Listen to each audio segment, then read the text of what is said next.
Hi folks, this is all the fruit, and today I'm making Stinky Toe smoothie. Step 1. Get some Stinky Toe Fruit in the park. If you are anywhere in the tropical Americas, you are in luck because this thing is native to a big part of America. As far as I know, from Brazil to Mexico. It's basically the biggest, most dominant rainforest tree in big parts of the Caribbean.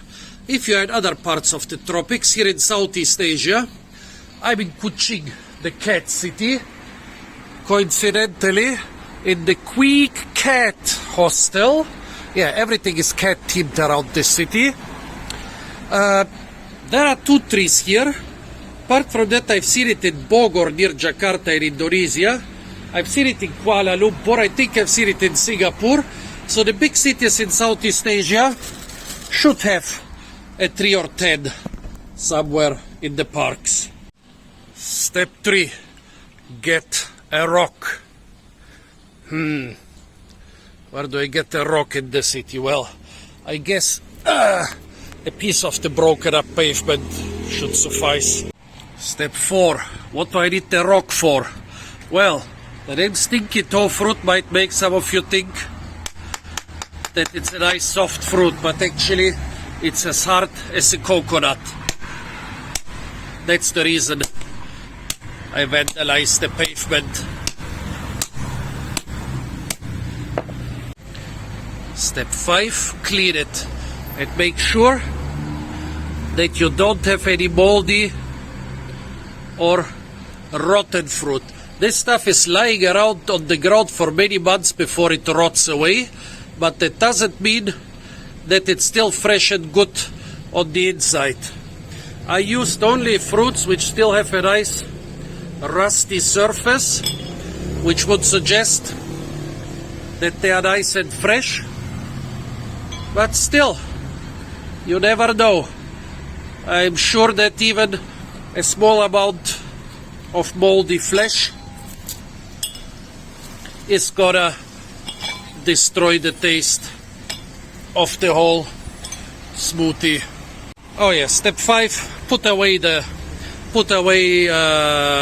shell or the rind.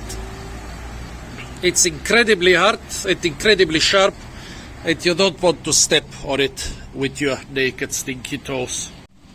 This one looks a little bit suspicious.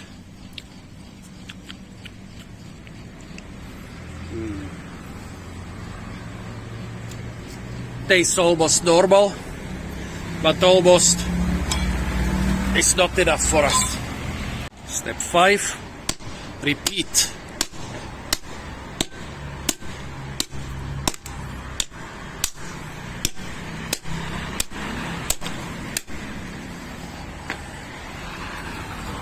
This one is no good. This one, however, is. So is this one. This one. And most important of all, this big one. You might ask what this stuff tastes like.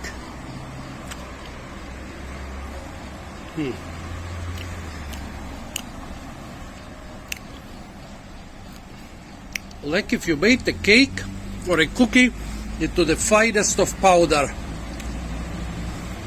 Pretty sweet, dry, sticky because of the dryness. Quite good.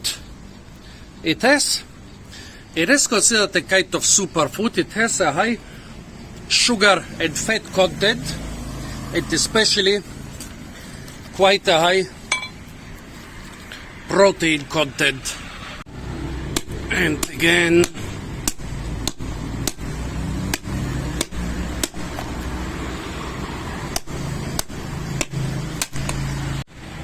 and again,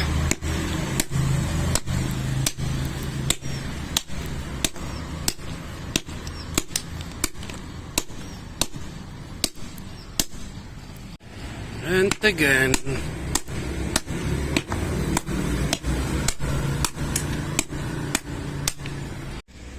Seems it turned out it's a good thing I'm so greedy and never do foraging by half. I end up with quite a small amount, less than half a kilogram of potentially edible stuff. You still have to remove the seeds. And like almost 3 kilograms of hard shells. Those are about 3 to 4 millimeters thick. And of course also about 1/3 of all fruits are rotten. Because this thing is so hard, it's lying around on the ground for months. As I said, I tried to take the ones which looked the freshest, but still about 1/3 are rotten already.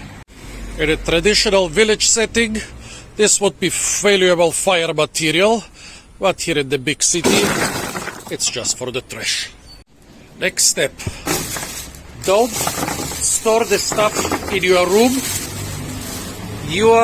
It's gonna be like sleeping with the whole company of soldiers who are not able to change their socks in weeks. Keep it outside. Keep it in a dry place. Those might look dry, but they have been lying for weeks in a wet park, so they need to dry if they're supposed to last longer. Step 5+X or something. Get milk.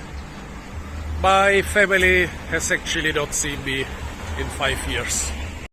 Next step, remove all seeds. If this was a really strong blender, I would have no problems, but the old mixer, I'm not sure it can handle the seeds. Well, also I'm not sure if I can handle the seeds with one hand, so I'm gonna do one for the video. Well, here it is, the black seed inside, and do the other ones with 2 hands. Actually, when removing the flesh from the seeds, I squish it a lot, so I think it will be even more difficult to blend with the milk when it's squished, when it's compressed, so I just gotta do it together with the seeds. Mixing the fruit and the milk together. Why is the milk yellow? The smell is so bad that the Chinese just run away in horror. Some people say Chinese eat everything, and if they don't like this stuff, then it is really a very smelly. Which way do I do this? Fruit. Turn on the thing first. So let's see. Not much mixing taking place here. This one is the here? This one is the fruit. Yes, exactly. No, you don't like the smell? Okay, so by now, if we can go by cultural standards, the Malayu people don't like it, the Bidayu people like it, the Chinese people don't like it, and the English people want to try it even though they haven't smelled it yet, while the French people refuse even before smelling it. Sure, it's a messy job, and with that comparatively weak engine, it takes forever to blend the very dry and sticky Stinky Toe Fruit with the milk. Okay, those trays are in this kitchen, so I just tried to avoid putting too many pieces in here. Also, a lot of the stuff didn't dissolve yet, but we have some results. Stinky Toe Fruit, yeah!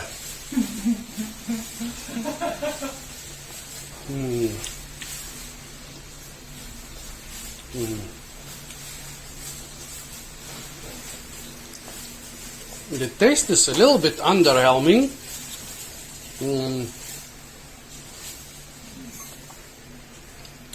I thought the mix would be sweeter. There are still undissolved pieces in here, and a lot of undissolved pieces in there, but I think if I increase the amount of Stinky Toe Fruit, it's not going to be liquid enough.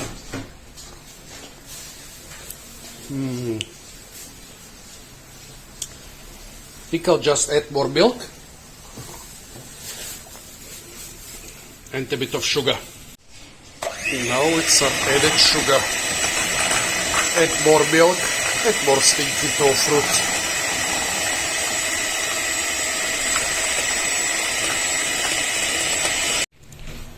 Now let's try it. A couple big pieces made it into the cup, but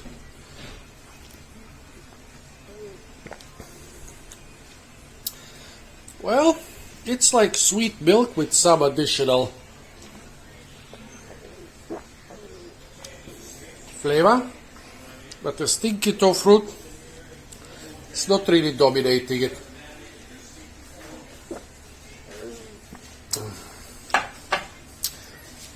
Not bad. Wanna try? It's okay. It's not bad, but it's nothing special.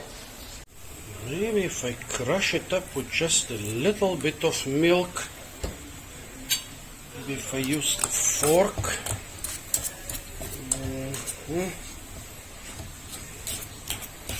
Yeah.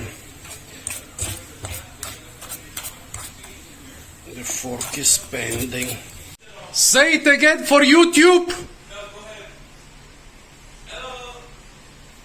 Use it all? Well, when a gym bro heard that this is actually a protein superfood, he offered me all his liquid yogurt. I think the sourness is what we have been missing in here. And he said use it all. So now I'm going all in. All the yogurt we have, liquid yogurt that is. I'm not so much used to cooking with liquid yogurt.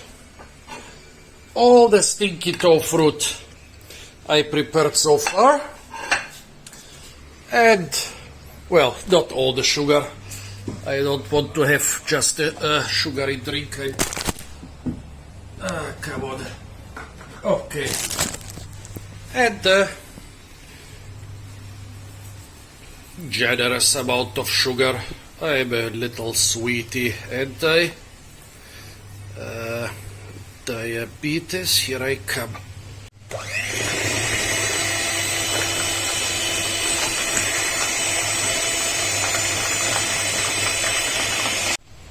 After about 15 minutes of mixing, a lot of the stinky toe batter hasn't dissolved yet.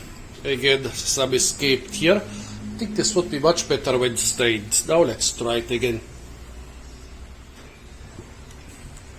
Now we are talking business. This is quite nice. I would even increase the sourness a bit. Yeah. It has a bit of sweetness. Could be a bit more sour and a bit more sweet.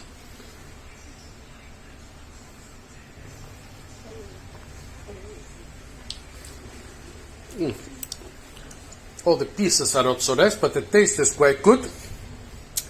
The Stinky Toe Fruit is not overwhelming. I could compare it to carob. Carob is actually not a very remote relative of Stinky Toe Fruit. They are both fabaceae. Let's try again the one without the yogurt. Also nice, but yeah. The yogurt is definitely adding something to it.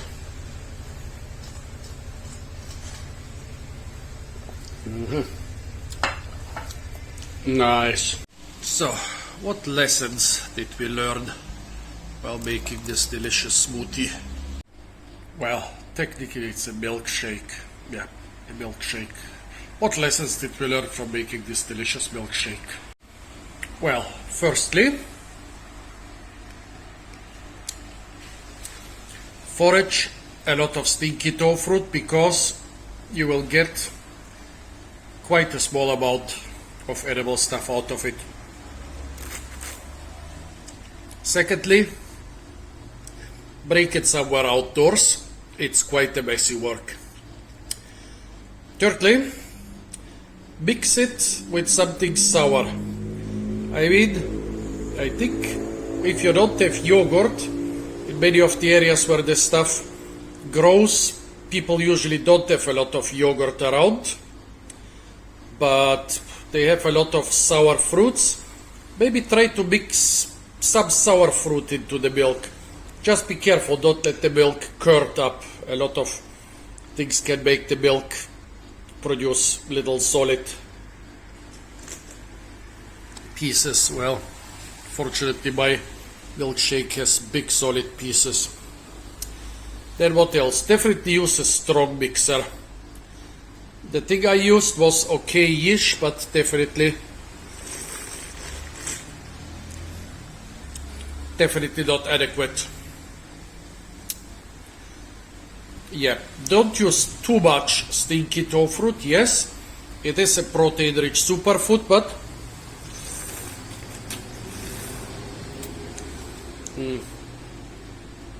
I noticed in the beginning where I used a lot, later the milk began kind of to congeal a little bit. Yeah, and most important of all, use a strainer, because those pieces, yeah, chewing a couple of the smaller ones, it's okay, but chewing a lot, it's like dissolving cookies in milk. But a lot of the cookies are not dissolved yet. Good stuff. I think if you follow those pieces of advice I learned during the process, we might be able to make a considerably better product than me, but this stuff definitely does have potential. Tomorrow I'm bringing a big bag full back to Kampung Pichin, where the Bidayuh people like the taste of the fruit. Let's see what recipes they manage to invent with the infamous Stinky Toe Fruit of tropical America. Well, folks, this was a Stinky Toe Fruit milkshake. Stay tuned for a lot more fruit videos from the beautiful and incredibly fruit-rich island of Borneo. And of course, don't forget to like, share, comment, and subscribe.